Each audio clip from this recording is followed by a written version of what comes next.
Hi Pisces, this is your career and money. By the way, this is Jav. Hi.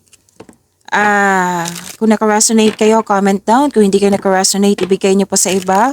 Tandaan niyo po Pisces, this is general reading. Timeless reading po ito.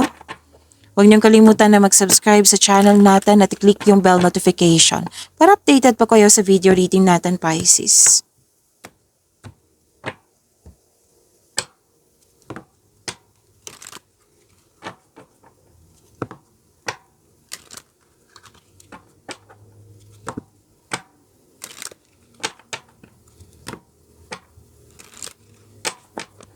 Para po ito sa iyo, Pisces.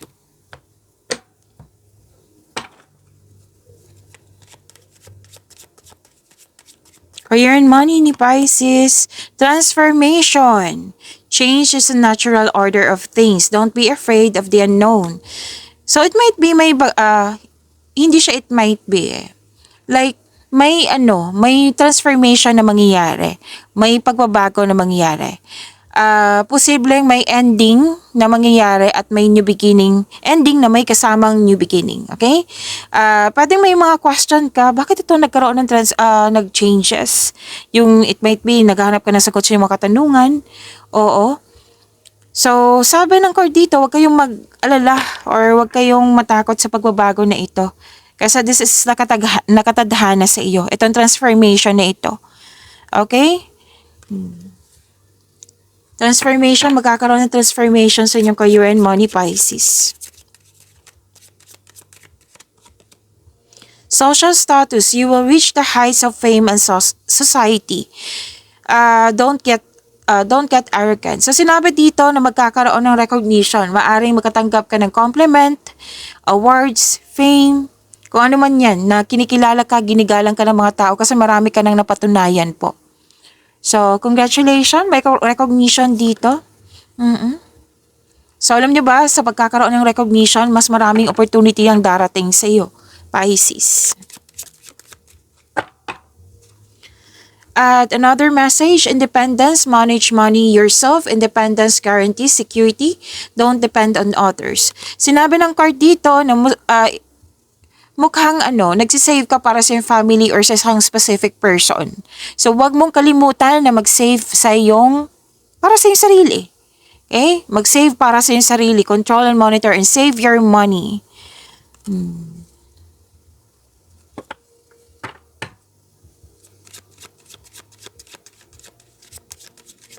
Another message po.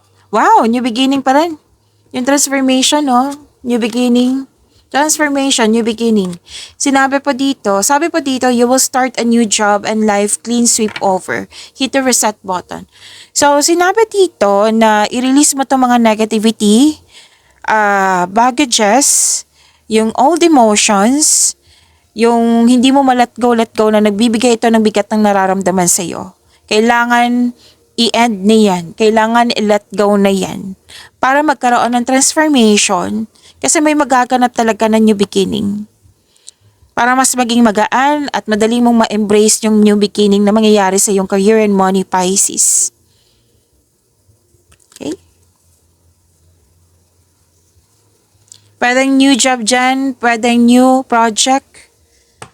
Yes, so kailangan mo i-let go yung mga baggages na yan. Okay? Para ma-embrace mo to, itong new beginning na sinasabi dito.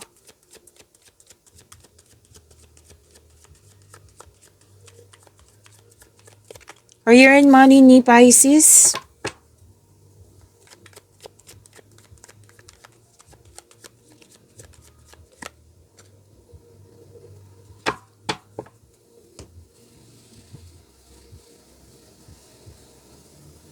Wow, puro offer ang Pisces ang nakikita ko dito. Puro offer. May mga opportunity pa nga dito na hindi mo napansin. So, kailangan mo magkaroon ng time for reflection. Para makita mo to, matuklasan mo ito. Wala lang iniisip mo dito pumipili ka. May nagkaroon ng yung stagnation, pagwawalang kilos. Kasi may alok sa iyo na pinag-isipan mo ng mabuti na kailangan may piliin. Or pwedeng natagalan ka sa paggawa ng desisyon kasi guarded ka. Ayaw mo magkaroon ng negative outcome sa pinipili mong desisyon. Gusto mo siguradong sigurado, which is right, pero don't hesitate too long. Sinabi ng yung card dito. At isipin mo din yung mga inspiration sa buhay para mat-motivate ka.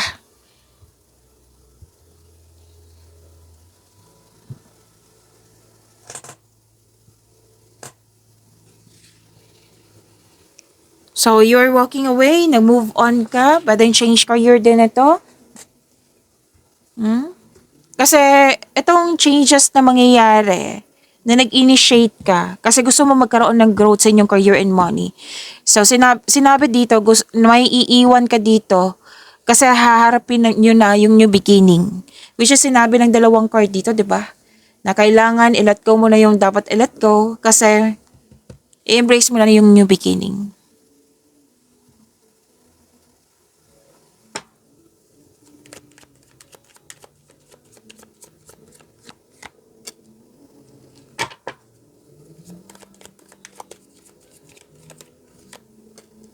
Grabe yung offer. Wow. Pisces.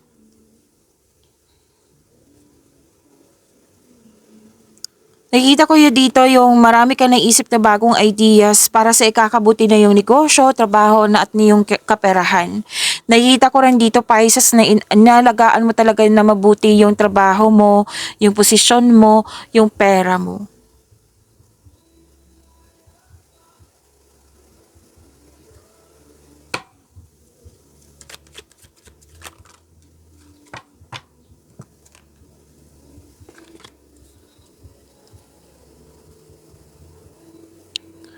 Opportunities pa rin eh. From here to here.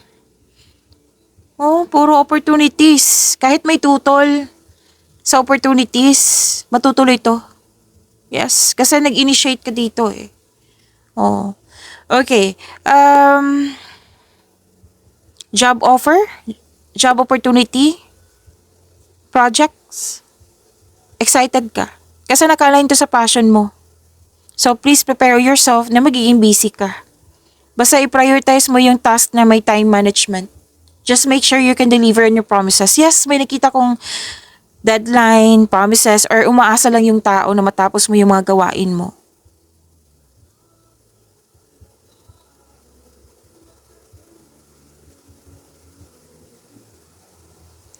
Yung sinabi ko kanina na may tutol, may nakita talaga kong tutol dito.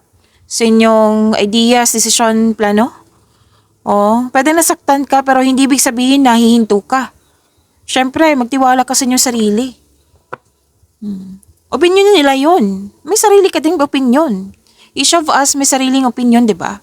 So, wag niyong hayaan na kokontrolan ka ng tao or ng mga taong ito. May sarili kang talino eh. Magtiwala sa inyong sarili.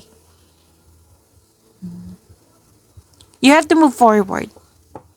You have to move forward kasi marami kang gawain dito. So, kailangan mo lang intindihin, okay, may sarili siya opinion, ako din. So, magtiwala ko sa sarili ko.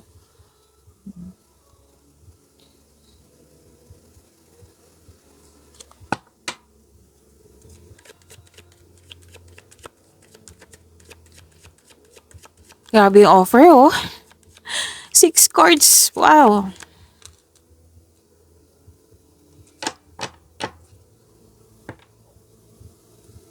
Success, new doors opening, puro offer talaga.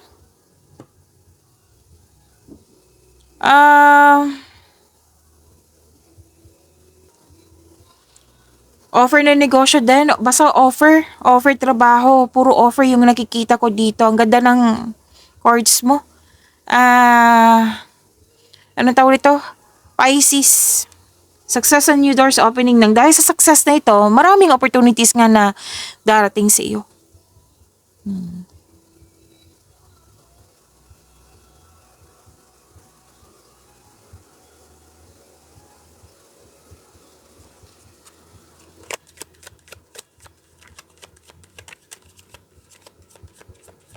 Sa mga hindi pa nakapanood sa inyong love reading dito, yung exclusive reading for you, Pisces, panoorin niyo po kung hindi niyo mahanap. nasa channel natin. Hanapin niyo po, kaka-upload lang po. May new direction. Okay, ingat kayo sa scam ha. Kung may mga ano dyan regarding sa money, ingat kayo sa scam. And